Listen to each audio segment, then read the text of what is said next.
आज मी चिकन दम बिर्याणी बनवणार आहे. त्यासाठी मी एवढे तांदूळ घेतलेले आहे. या तांदळाला स्वच्छ 2 पाण्याने धुवून घ्यायचं आणि अर्धा घंटा भिजू घालून ठेवायचे.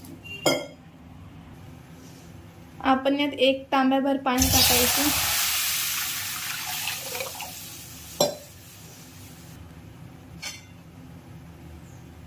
थोडंसं तेल आणि मीठ. हा गरम मसाला आणि यात लिंबू पिळून टाकायचं.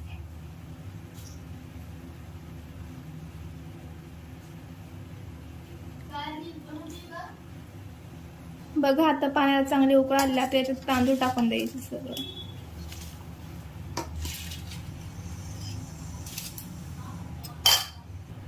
मी यामध्ये तांदूळ टाकलेले. आता याला फक्त 80-90% शिजू द्यायचं. आता बघा मी हे चिकन घेतलेले. आपण चिकन मॅरिनेट करून घ्यायचं. मसाले घेतलेले. हा चिकन बिर्याणी मसाला, चवीनुसार मीठ, हा घरी बनवलेला मसाला, ही हळद आणि लाल मिर्च पावडर. हे सर्व मसाले आता यात टाकून द्यायचे. आणि ही अद्रक, लसूण, कोथिंबीर आणि मिरची पेस्ट, हा टमॅटोचं केचप, थोडीशी कोथिंबीर टाकायची, थोडंसं पुदिना आणि हे दही, थोडं केसर पावडर.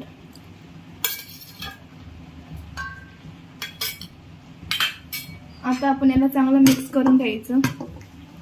बघा आता आपण हे सगळं मिक्स करून ठेवलेलं आहे. आता याला 10 ते 15 मिनिटं झाकण ठेवून ठेवायचं.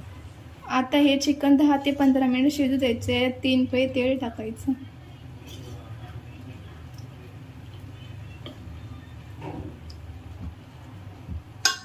आणि याला पण चांगलं मिक्स करून घ्यायचं. बघा आता हे मस्तपैकी हे तांदूळ शिजलेले आहे. आता आपण याला काढून घेऊया. हे तांदूळ चांगले शिजून घेतले. आता यात आपण गरम मसाले टाकले ते सगळे काढून घ्यायचे.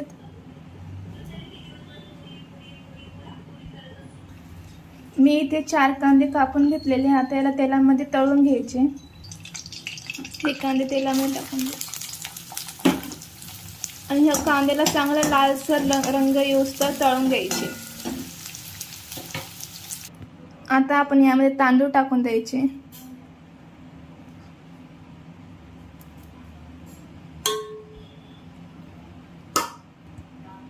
मी हा थोडा चिकनचा रस्सा करून ठेवला तर तो टाकायचा थोडा.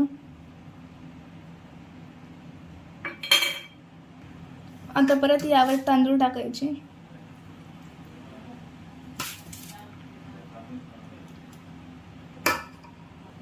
आता याच्यावर हा कांदा टाकून द्यायचा तळलेला.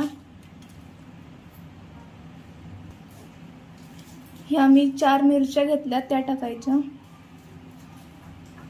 आणि त्याच्यावर कोथिंबीर.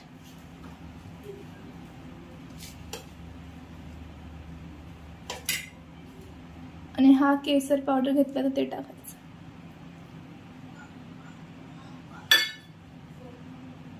आणि आता याला 10 ते 15 मिनिट कमी गॅसवर शिजू द्यायचं. त्यावर ही मोठी परात ठेवून द्यायची. बघा मस्त आपली बिर्याणी तयार झालेली आहे.